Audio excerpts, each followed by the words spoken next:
Lesson 18. Does Jesus care about my pain? Well, of course he does. But it's not such a simple answer, because the pain that most of us focus on is the physical pain of our bodies, maybe some emotional pain as well.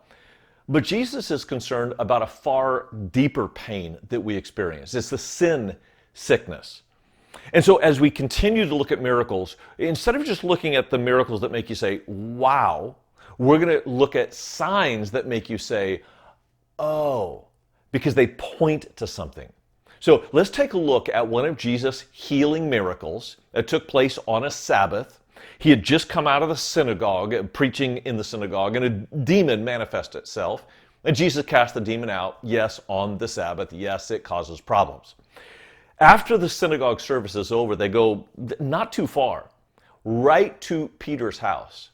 If you've been to Capernaum, or Capernaum is how we typically pronounce it, you've probably seen both the synagogue, that is a 5th century synagogue built on the very one that Jesus preached in, and then you've probably seen Peter's house. The big Catholic church is built over it today. Kind of looks like a spaceship.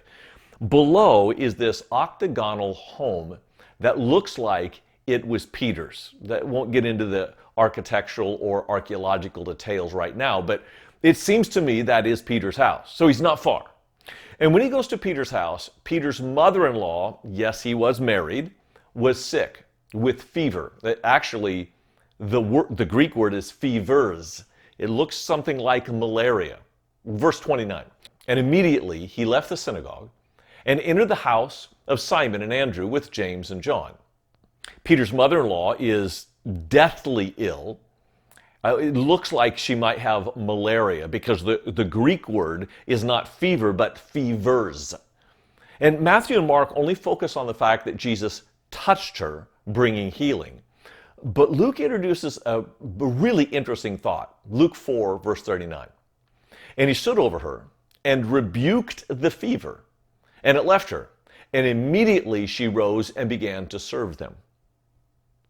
When it says that Jesus rebuked the fever, that's the same word that was used earlier for casting out the demon, rebuking the demon. It is as if the physical sickness and the spiritual sickness go hand in hand. I'm not saying that all physical sickness is caused by demons or some spiritual warfare. I am saying, though, that Jesus is deliberately showing the connection between our bodies and our spiritual sickness. And the greater sickness he's concerned about is the sin sickness that goes way deeper and has way longer consequences than a physical sickness. The other thing interesting to me is that Peter's mother-in-law, once she's healed, gets up and serves them. That seems to be a sign as well. This is how all of us should respond to being saved or healed from our sin sickness. Immediately get up and serve. The next few verses describe, after the sun goes down, synagogue is over, news spreads. And people from the surrounding area begin to bring all of their sick, all of their demon-possessed, all of their lame, all of their lepers. And you can just see in this little village of Capernaum, the streets are packed. And though the Bible doesn't describe this, I imagine in my mind Jesus coming out of the house and having a conversation after conversation. He doesn't just want to heal the sickness, he wants to save the soul. And through these conversations, paying attention to each person as if they're the only person in the world. That's just like Jesus. He heals them, and they go dancing off, and a jubilation breaks out. And then the next person, jubilation breaks out, and he goes from person to family, setting things right. And at the end of the night, maybe 2, 3 in the morning, the apostles are finally dog-tired. They go to bed. And Jesus turns around, he looks up the street, and the only thing in the street are bandages, crutches, and cots that are no longer necessary. And he goes off by himself to pray. The next morning, everyone was looking for Jesus, and they're trying to figure out, like, where did he go? Well, he's praying. Peter finally finds him, and he says, "Everyone is looking for you."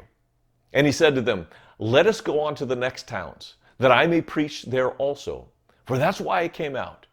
And when he went throughout all Galilee, preaching in their synagogues and casting out demons. Jesus has an agenda that's beyond the physical healing of a few people in Capernaum. His agenda is really for all the world to be saved, not merely from their sickness, but from their sin sickness. And we get a glimpse of that from an addition that only Matthew puts in his rendition of this story. He quotes from Isaiah 53, verse 4. He took our illnesses and bore our diseases. Peter will quote the same verse in 1 Peter chapter 2, verse 24. What's interesting is Matthew applies it to the physical healing, and Peter applies it to the spiritual healing. Which is right? Both. Of course, God cares about all of us, body, mind, and soul. But ultimately, the greatest healing he offers, which has impact on our psyche, as our mental health, and our physical health, our bodies, it is the soul that he wants to save. And he wants to bring healing to us so that we also could get up and serve others.